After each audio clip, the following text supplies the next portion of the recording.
contournais et je tournais le dos à la vitrine pour ne pas la voir. Et puis je suis allé voir les autres. Le directeur de Christie's me dit: ah Ronit, est-ce que tu as vu la Régente? J'ai dit: non, je ne l'ai pas vue. Ah bah on va te l'amener. J'ai dit: non, je ne veux pas la voir. Puis il me dit: juste pour la voir, amenez la perle. J'ai dit: non, je ne veux pas la voir. Je ne veux pas. Voilà. Bah, Ronit, juste la voir. Amenez la perle. J'ai dit: bon, je vais t'expliquer.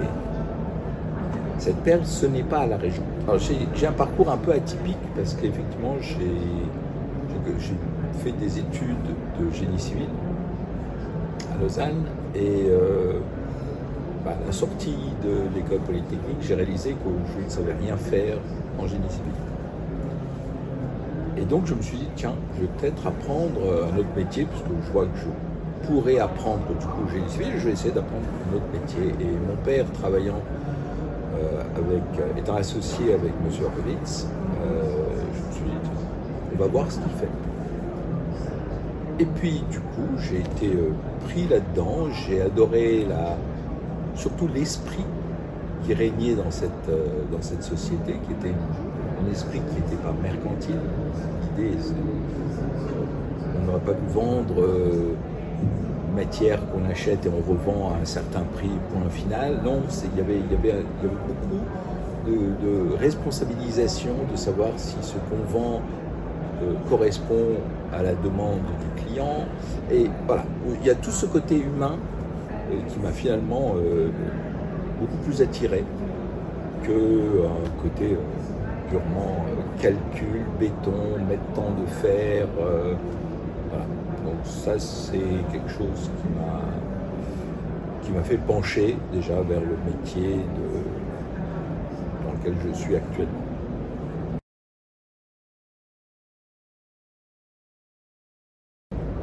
Je vais avouer quelque chose, c'est que j'étais absolument pas passionné du tout par le génie civil.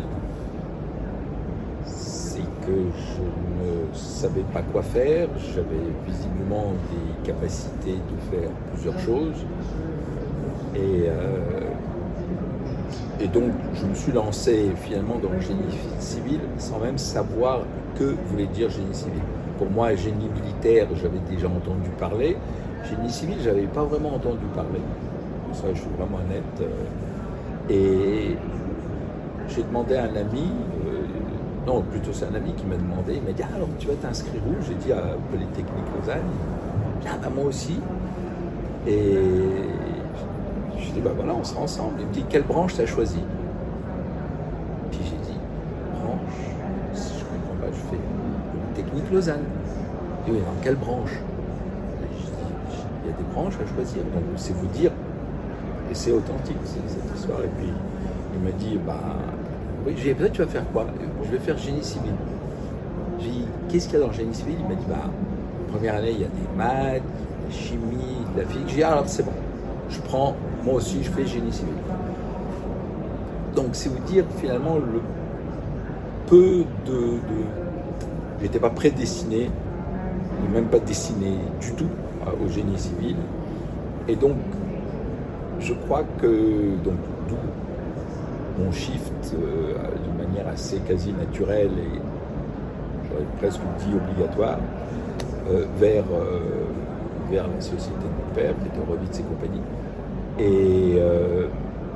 Et je crois que la passion des pierres, elle est venue petit à petit, vraiment, je dirais par osmose. Il faut dire que c'était une société dont M. Horowitz était une figure emblématique du métier.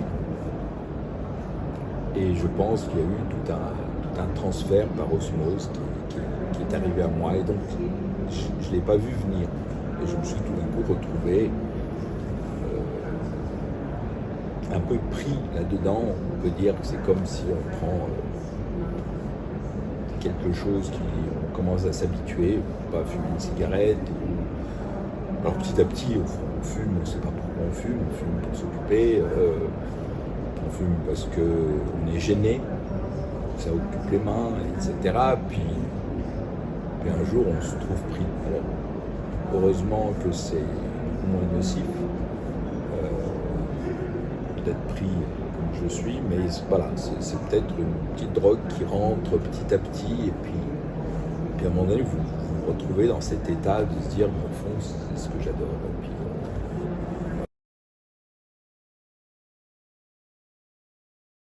ma foi, c'est que en 2017 qu'on m'a mis dans la tête, et ça venait pas vraiment de moi dans tous les cas, on m'a mis dans la tête qu'au fond, si j'organisais un salon, les gens me suivraient. Alors au début, je trouvais ça très saugrenu, parce que évidemment, moi-même, je ne sais même pas organiser ma propre société. Alors je me suis dit, organiser un salon. Et après quelques jours où j'ai commencé à demander à droite à gauche, essayer de contrôler un peu ce désir que les autres avaient de nous voir faire, d'organiser un salon, quelqu'un m'a dit, mais tu sais Thomas, il faudrait que tu lui en parles parce qu'il a la même idée. Et au fond, Thomas a eu l'idée quelques semaines avant moi, et donc évidemment, à un moment donné, on se serait parlé, mais ça aurait été l'un qui serait venu parler à l'autre. On n'a jamais fait de salon bien élégant. Et voilà, c'est comme ça qu'on s'est mis à organiser J'aime Genève, qui est... Je ne sais pas si on peut appeler ça un salon, parce que c'est un événement qui est différent, vraiment différent de tout autre salon. Et je pense que c'est différent essentiellement dans l'état d'esprit. Donc finalement, l'état d'esprit que j'avais trouvé dans la société dont mon père était associé, finalement, ça ne m'a jamais quitté. Donc c'est vraiment quelque chose qui m'a plu. Je ne sais pas si c'était déjà dans moi ou pas, mais le fait est que effectivement, j'étais attiré par cette ambiance. Et je pense finalement qu'on peut la retrouver ici. Je pense à J'aime Genève.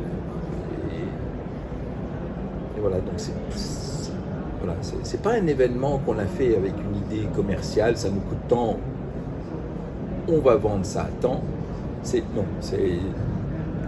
Du moment qu'on ne perd pas, qu'est-ce qu'on peut encore faire pour rendre cet événement plus agréable pour les visiteurs et donc pour les exposants.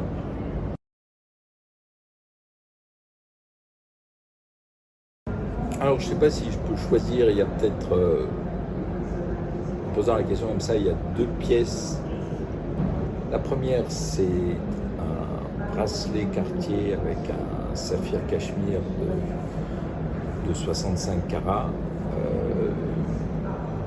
qui finalement a été volé en 28 ans et qui était un bracelet sublime, vraiment sublime, avec un cachemire de 65 carats qui n'était pas le plus extraordinaire, mais quand même qui était très beau. Et c'était une pièce élégante, même si le saphir 65 carats c'est énorme, je trouve que le bijou lui-même était élégant. Et vous ne sentiez pas un gros truc qui finalement cache la finesse de l'objet. Ça, c'était quelque chose de... Oui, ça, c'est une des pièces qui m'a le plus plu, on va dire, esthétiquement parlant. Et autrement, il y aurait la perle La Régente. Nous avions acheté, donc du temps de Horowitz et compagnie, un de mes amis voulait acheter la Pellegrina qui avait été en vente à Genève quelques mois auparavant, et on n'avait pas pu l'avoir pour lui. Je devais l'acheter pour lui. Et tout d'un coup est apparu, quelques mois après, chez Christie's à New York, une perle très grosse. Et donc on l'a acheté. Je me suis dit, tiens, je vais essayer de la présenter à mon ami pour voir si ça peut l'intéresser. Plus grosse que la Pellegrina. Et puis la pierre, elle arrive à Genève, et je la regarde donc avec M. Horowitz, qui me dit, c'est peut-être perle historique. Et sur ce, comme j'avais fait une étude avant d'essayer d'acheter à la Pellegrina, j'avais mis les grosses perles, j'ai dit ah, la Régente. Et il me dit ouais, c'est bien possible. Alors, lui, connaissant, enfin ayant déjà une bibliothèque, que nous avions qui était vraiment importante, mais Teddy Horowitz, lui, il parcourait. On dit ah oui, on va les prendre. Donc il a ouvert le tavernier et on a constaté que, mis à part le poids, qui était un peu différent, mais là il fallait savoir aussi, il y avait les anciens carats qui ont été donc, je crois, 1907 ou 1903, je ne me souviens plus, étaient normalisés et il y avait eu peut-être une possibilité aussi d'avoir pelé la pierre. Mais, donc le poids ne jouait pas à 100%. Par contre, si on tournait la perle, on voyait que ça correspondait, il y avait certains défauts, certaines défauts dans la courbe de la perle qu'on retrouvait chez Tavernier. Donc, on s'est dit, c'est peut-être bien la Régente. Et donc, mon ami ne l'a pas acheté, la perle, et sur ce, on l'a mise en vente après avoir fait un capuchon qui ressemblait au capuchon de la Régente, mais dans lequel nous avions fait exprès de mettre vers le milieu un nombre de pierres assez grandes pour ce pavage, on va dire, pour qu'on puisse compter et voir que c'était pas la même. Okay. Et donc, on l'a mis en vente. Et donc, la perle, c'est vendu. Et puis, quand est apparu le livre de Bernard Morel, quelques semaines plus tard, il y avait un petit addendum à la fin de son livre. Il était écrit, note de l'auteur, je crois, la parution du livre a été retardée parce que Christie's m'avait annoncé qu'il y avait une perle qui serait soi-disant la Régente, et donc avant l'apparition du livre, j'ai voulu aller vérifier de moi-même, et je peux vous dire que ce n'est absolument pas la Régente. Et en avançant l'argument du poids essentiellement. Et puis, je ne sais pas s'il parlait à ce moment-là du capuchon, peut-être bien. Et donc, bon, la perle était déjà vendue. Quelques années plus tard, elle réapparaît, cette fois-ci, chez Christie's, mais à Genève. Et les gens me disent, ah, tu sais, la perle, la Régente, qui est chez Christie's. Et moi, j'étais tout honteux, parce que je me suis dit, bah non, c'est pas la Régente. En plus de ça, je me sentais, on va dire, un peu responsable, puisque j'avais sorti l'idée, avec M. Horowitz, bien sûr, mais que celle-là, c'était la Régente. Donc je me suis dit, là, ça va pas. Donc je ne voulais pas la revoir.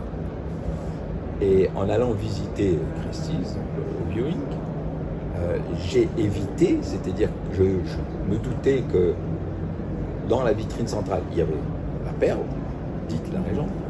Et donc je contournais et je tournais le dos à la vitrine pour ne pas la voir. Et puis je suis allé voir les autres. Le directeur de Christie's me dit, ah Ronnie, est-ce que tu as vu la Régente? J'ai dit non, je ne l'ai pas vue. Ah bah on va te l'amener. J'ai dit non, je ne veux pas la voir. Puis il me dit, juste pour la voir, amenez la perle. J'ai dit non, je ne veux pas la voir. Je ne veux pas. Voilà. Bah, Ronnie, juste la voir. Amenez la perle. J'ai dit bon, je vais t'expliquer. Cette perle, ce n'est pas la Régente. Mais comment c'est pas la Régente? Je dis non, c'est pas la Régente, parce que tu sais, voilà, et je commence à lui raconter l'histoire. Et je lui dis, bah, si tu vois le livre de Bernard Morel, il l'a écrit, c'est pas la Régente. Il me dit, mais est-ce que tu as vu notre catalogue? Je lui ai dit, oui, mais j'ai rien lu sur la Régente. Bah, j'étais vraiment honteux. Et puis, il me dit, mais est-ce que tu as vu qui a fait la description de la régente dans notre catalogue. J'ai dit non, mais ça m'est égal. J'ai dit mais c'est Bernard Morel lui-même. Je dis mais comment ça? Il a dit, et il explique là-dedans que dans son livre, il a dit que ce n'était pas la régente. Mais effectivement, il s'était basé sur le poids et sur le capuchon, etc. Mais après étude approfondie, il est tout à fait d'accord que notre